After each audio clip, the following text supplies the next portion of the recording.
রেখে গেলাম। আপনারা এই বিচার করবেন যে অন্তর্বর্তীকালীন সরকার নিরপেক্ষ কিনা। একটি নির্বাচন আয়োজন করতে কতদিন সময় লাগে সেই প্রশ্ন আপনাদের সামনে রেখে গেলাম। আমরা কি নির্বাচনের দাবিতে, জনগণের ভোটের অধিকার আদায়ের দাবিতে আমরা জীবন দিয়েছি, জেল খেটেছি, রক্ত দিয়েছি, মামলা খেয়েছি, হামলা শিকার হয়েছি, বাড়িঘর ছাড়া দেখেছি। আর আমাদেরকে বলেন যে বিএনপি শুধু নির্বাচন চায়। বিএনপি নির্বাচন চায়, জনগণের অধিকার আদায় করতে চায়। নির্বাচিত সরকার ছাড়া কখনো জনগণের ভাগ্য উন্নয়ন সম্ভব নয়, জনগণের অধিকার প্রতিষ্ঠিত করা সম্ভব নয়। সেই কারণেই বিএনপি নির্বাচন চায়।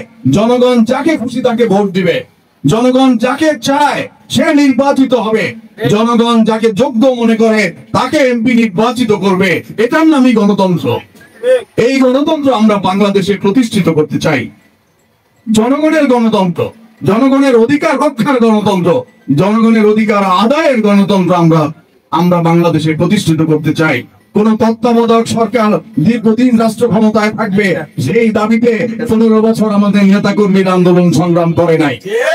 আমরা কি তত্ত্বাবধায়ক সরকারের দাবিতে, যে তত্ত্বাবধায়ক সরকার যতদিন খুশি ততদিন থাকবে, অন্তর্বর্তীকালীন সরকার যতদিন খুশি ততদিন থাকবে, এই দাবিতে আমরা রক্ত দিয়েছি? এই দাবিতে আমরা আন্দোলন সংগ্রাম করেছি? করি নাই। যেদিন বাংলাদেশে একটি নিরপেক্ষ নির্বাচন অনুষ্ঠিত হবে সেই দিন আমি বলবো যে আমরা ডক্টর ইউনূস সরকারকে অন্তর্বর্তীকালীন সরকার এবং নির্দলীয় নিরপেক্ষ সরকার, যতদিন পর্যন্ত একটু নিরপেক্ষ নির্বাচন অনুষ্ঠান না হবে ততদিন পর্যন্ত আমরা বলতে চাই না, বলতে পারি না যে একটি নিরপেক্ষ সরকার রাষ্ট্র ক্ষমতায় অধিষ্ঠিত। এটা বলতে পারি না। কারণ আমরা কি দেখছি, তাদের গর্ব থেকে ছোট ছোট কিছু দল গড়ে উঠছে।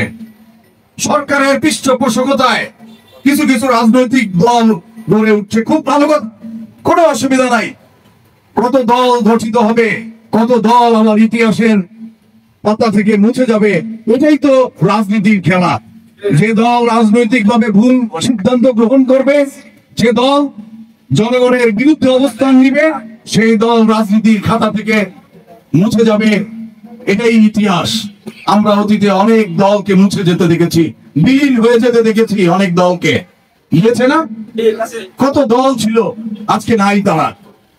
কয়দিন আগেও কি দুর্দণ্ড প্রতাপ নিয়ে আওয়ামী লীগ ছিল, আজকে আছে? আজকে নাই। কেন? তারা জনগণের বিরুদ্ধে অবস্থান নিয়েছে, জনগণের ভোটের অধিকার তারা হরণ করেছে, জনগণের ভাগ্য তারা হরণ করেছে। 25 টাকা কেজির আলু 100 টাকা 200 টাকায় খেতে হয়েছে। এই টাকাগুলো শেখ হাসিনা তার পকেটে ঢুকিয়েছে।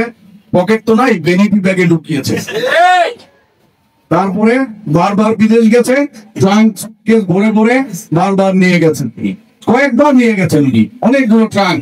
একজন প্রধানমন্ত্রী যখন বিদেশে যান তখন তো তার ট্রাঙ্ক সুটকেস এগুলো চেক করা হয় না। একবার নাকি 18টা ট্রাঙ্ক সে নিয়ে গেছেন। 18টা ট্রাঙ্কে কি গেল? 18টা ট্রাঙ্কে তার সঙ্গে সে 3 দিন থাকবে বিদেশে, না হয় 10টা শাড়ি নিতে পারে, হ্যাঁ, আর অন্যান্য শাড়ির সঙ্গে যা যা লাগে সেগুলো নিতে পারে। কিন্তু 18টা ট্রাঙ্কে করে কি গেল? এটা জনগণের প্রশ্ন। জনগণের প্রশ্ন না এটা? এটা জনগণের প্রশ্ন। জনগণ জানতে চায় সেই 18টা ট্রাঙ্কে কি গিয়েছিল, সেটা তদন্ত করে বের করতে হবে। কত টাকা কোন কোন দেশে পাচার করেছে সেগুলো সব তদন্ত করে বের করতে হবে। তার মন্ত্রী এমপিরা কোথায় কোথায় বাড়ি করেছে, কোথায় কোথায় টাকা পাচার করেছে, সব তদন্ত করে বের করতে হবে। এবং এই জুলাই বিপ্লবে যারা শহীদ হয়েছে এবং তার পূর্বে আমাদের ইলিয়াস আলী সহ যারা গত ফেসিবাদী সরকারের সময় 15 বছরে খুন গুমের শিকার হয়েছে, প্রত্যেকটি হত্যাকাণ্ডের বিচার হতে হবে। তাহলে কি হবে?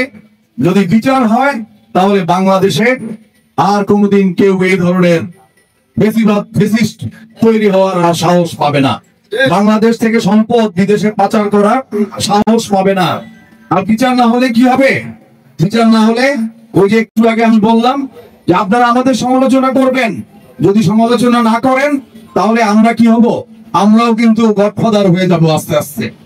আমাদের সমালোচনা করবেন, আমাদের ভুল ভ্রান্তি নিয়ে আপনারা কথা বলবেন, তাহলে আমরা সংশোধন হব। অতীতে যে গডফাদার সৃষ্টি হয়েছে, তাদের ভয়ে কেউ কথা বলতে পারে নাই, পেরেছে? পারে নাই বলেই তারা কিন্তু গডফাদার হতে পেরেছে। কথা বলে নাই বলেই তারা জনগণের টাকা বিদেশে পাচার করেছে। সুতরাং কথা বলতে হবে জনগণকে। আমরা জনগণের অধিকার আদায়ের জন্য আপনাদের পেছনে আছি। আপনারা কথা বলবেন, আমরা আপনাদের পেছন থেকে সাহস যোগাবো। আপনাদের পেছনে থাকবো আপনাদের অধিকার আদায়ের জন্য। আমরা আপনাদের পেছন থেকে আপনাদেরকে সাহস যোগাবো। সরকারি অফিস আদালতে যাবে।